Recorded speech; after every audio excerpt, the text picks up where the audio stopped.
So I have 763 hobbies, 6 businesses, and 12,000 friends. And in this video, I'm gonna be sharing with you exactly how I handle it all. Okay, obviously not really, but honestly, sometimes it feels like that is what's going on in my life. I have so many things on my plate, but I do have some things that I wanna share with you today that help me manage all of it. I consider myself to be someone who is extremely multi-passionate, who has lots of different interests, but I'm also kind of lazy. And so along the years of building my multiple 6-figure business, as well as pursuing all the different hobbies I have, I've come up with some strategies or some tools and techniques about how I do it all. Now, this video isn't gonna be necessarily a comprehensive guide to time management, but rather I'm gonna give you 8 things that you need to learn that will help you do more in less time. Now, this is going to be broken down into 2 sections, 4 things that you need to learn in each section.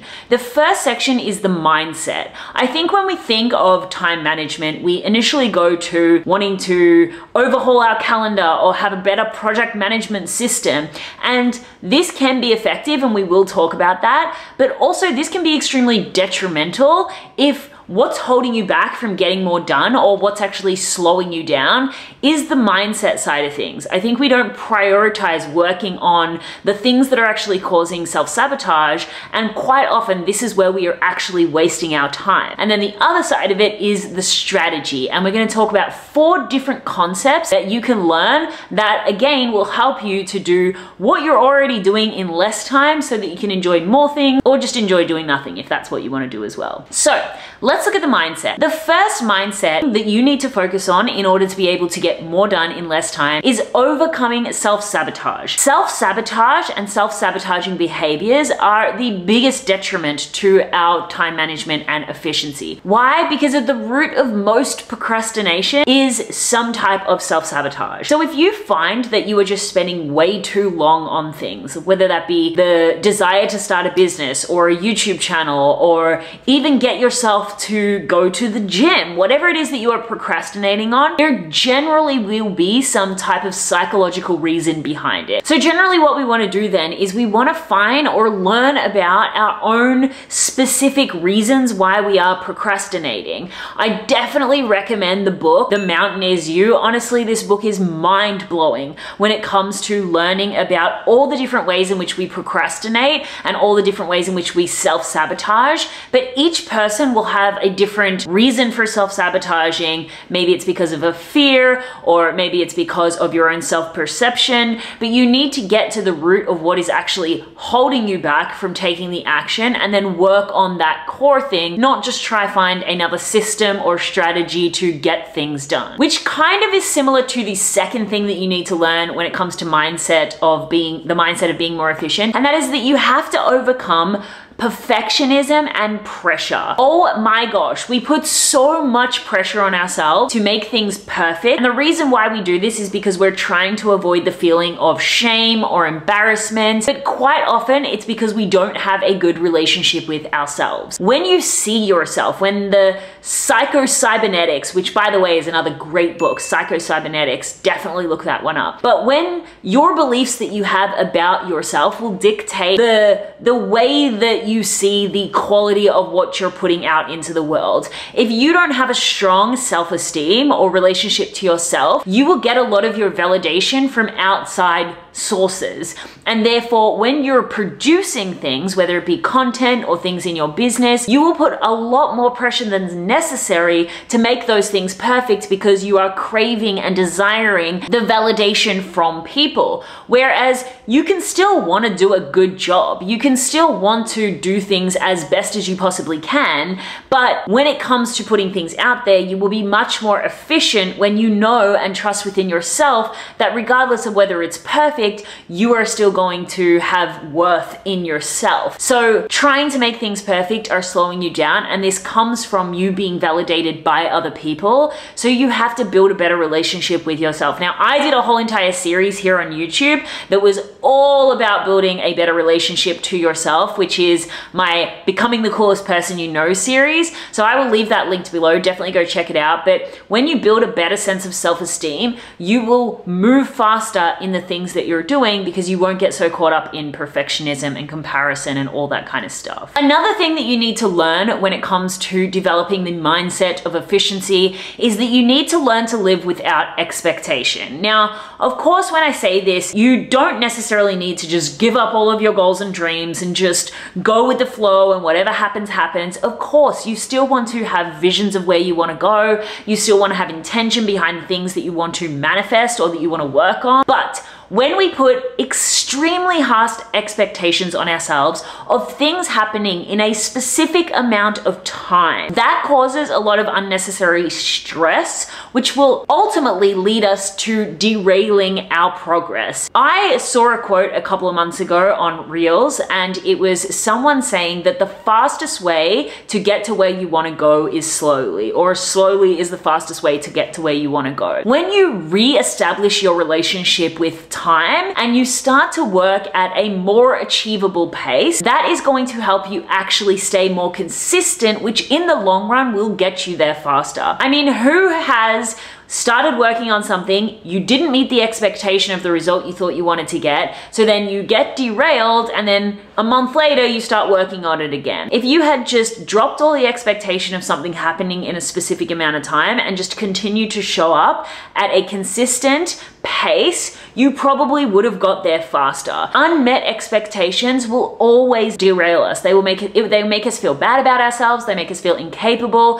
which then adds to all of the self-doubt and the limiting beliefs we were having in the first place. And so what you want to do is you want to say, I know it's going to happen. When it's going to happen, I don't know, and I don't care, because I'm having fun along the process and I'm dropping the expectations about when I need to achieve this outcome. Another thing when it comes to your mindset is that you need to learn how to focus. Honestly, for so many of us, the reason why we are not being as efficient as we possibly can is because we get distracted. And I am absolutely throwing my hands up and saying, this is me. I so often am working, checking TikTok, so often working, checking Instagram. I get it, I am there as well. These social media apps are extremely addictive. We need to make sure that we are trying to counteract that by training our focus. And there are a few things that you can do.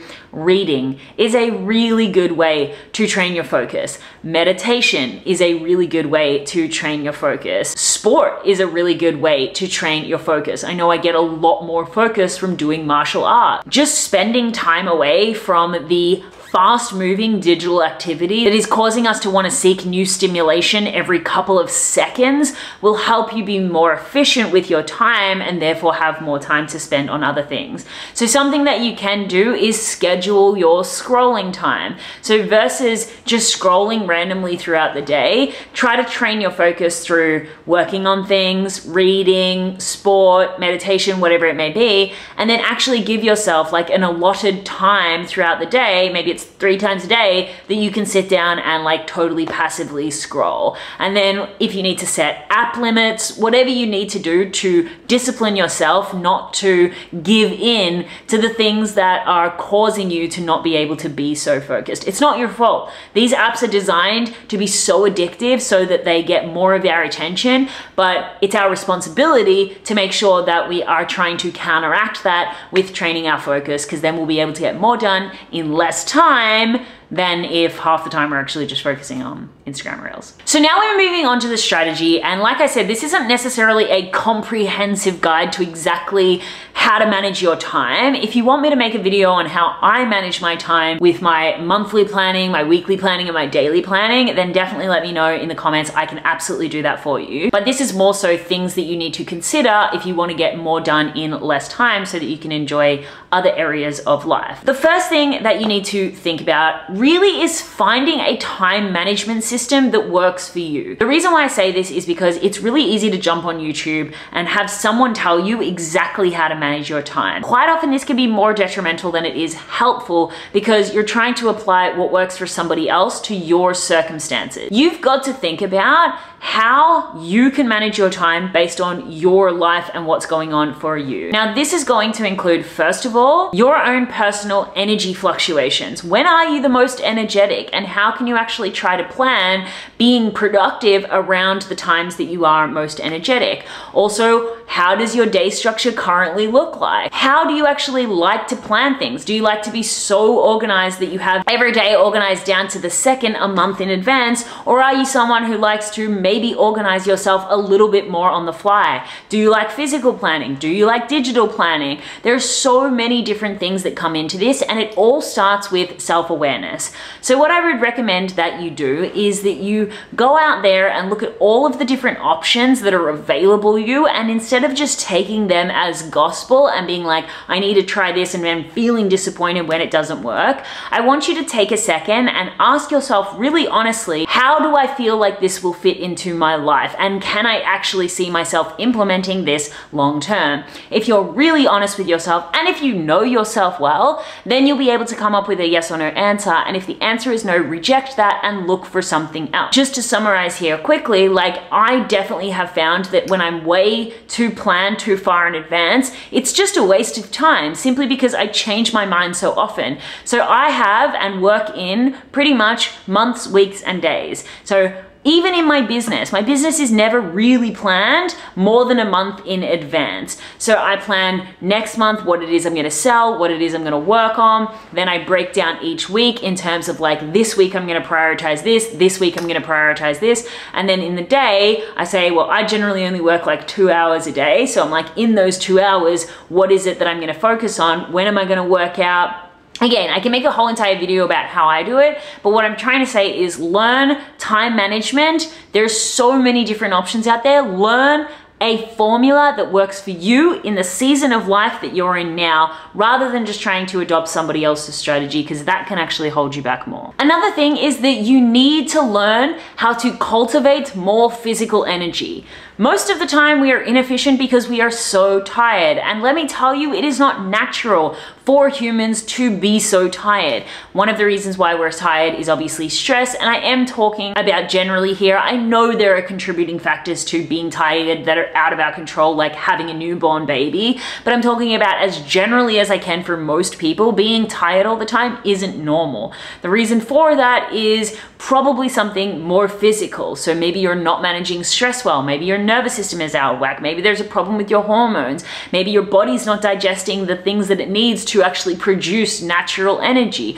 I'm not a naturopath, nor am I a doctor or any of those things. I have just been working on this for myself, and it has made such a difference. When I went and saw a naturopath and figured out exactly what my problem was specific to me, I was able to supplement and change my lifestyle to help me produce more natural energy, and that obviously is helping me to get more done. Your physical energy has a lot to do with your time management, because also when you're strung out and stressed out and overwhelmed and your nervous system is freaking out, you're not going to be able to think as efficiently and effectively either. So you will get what's called like brain fog. And how are you supposed to be productive when you can't even think straight? So working on your physical energy, and the obviously like bare basic minimum things that you can do is hydrate, sleep, and move your body. But ultimately figuring out an energy management plan specific to you is going to be the best course of action. Another one that's really important is that you need to learn to prioritize. Now, I work with a lot of entrepreneurs, and the number one thing that I see them doing, which is slowing them down, is spending all of their time on things that just don't matter. So another book that I recommend is Essentialism. I think this is a really good book. For me, it's like focus all of your attention on one thing, which I don't necessarily want to do. I've got lots of passions and lots of hobbies. However, the philosophies in this book can be adapted to just when you are in a specific arena, like let's say you're in the arena of business. When you're in that specific arena, are you really focusing on what matters, or are you just trying to busy yourself with all little individual tasks? Recently in my group coaching program, I wrote out a table for my students about what they should be focusing on in the first year of business. There really only is in business really 3 or 4-ish things. First is actually mastering your craft, so getting good at the thing that your business is built around. Second is building your audience. Third is developing really standout products. And fourth is selling those products to that audience. Like, those are the main foundations. Yes, there are things that contribute to that, but if you're spending 6 weeks on building a website and you don't have an audience, an offer, or a sales strategy, you've wasted time. So learning what the priority tasks with the specific arena of your life that you're focusing on are, and then getting rid of all the things that aren't essential to your progress in that or your happiness. And the final thing is, which kind of ties a lot of this together, is learning how to simplify. So many of us are just overcomplicating things, and the reason for this is quite often because we're putting pressure on ourselves, or we have self-doubt. A lot of times it's because we feel guilty, so we want things to be harder so we feel more worthy of the outcome. We need to actually just, for a moment, slow down and ask ourselves, how would this look if it were easy? Or how would this look if it were simple? If it comes to, let's say, content creation. If you're trying to film some TikToks and you're spending like 7 hours getting ready and setting up the lighting and editing and all of that kind of stuff, it's just too much. Like, you don't need to put that much effort in. So you need to ask yourself, how could this look if this were easy? Well, what if I always had my tripod set up and then I could just clip my phone into it and I could just sit down and spat out my thoughts? That would make it a lot more simple. So another way that you can phrase this question to yourself is, how am I overcomplicating things? All right, that is it for me. I am sitting on a beanbag on the floor. I am being totally chill, telling you how to better manage your time. I hope this was helpful. Definitely, if you have any questions, leave them in the comments below. Like I said, it's a bit of a different take on time management and productivity, but my goal with everything I do is to make it as personal as I possibly can. I don't like just giving drag and drop strategies, because that actually ends up contributing to a lot of people's self-doubt when it doesn't work. And so whilst every so often I will show you what I do specifically, I really like to bring concepts that are more general in nature, but when you apply them can be extremely potent. That's it for me. I really hope that you enjoyed this video. I thank you so much for your time. I love you. I hope you have the best day, and I'll speak to you in the next one.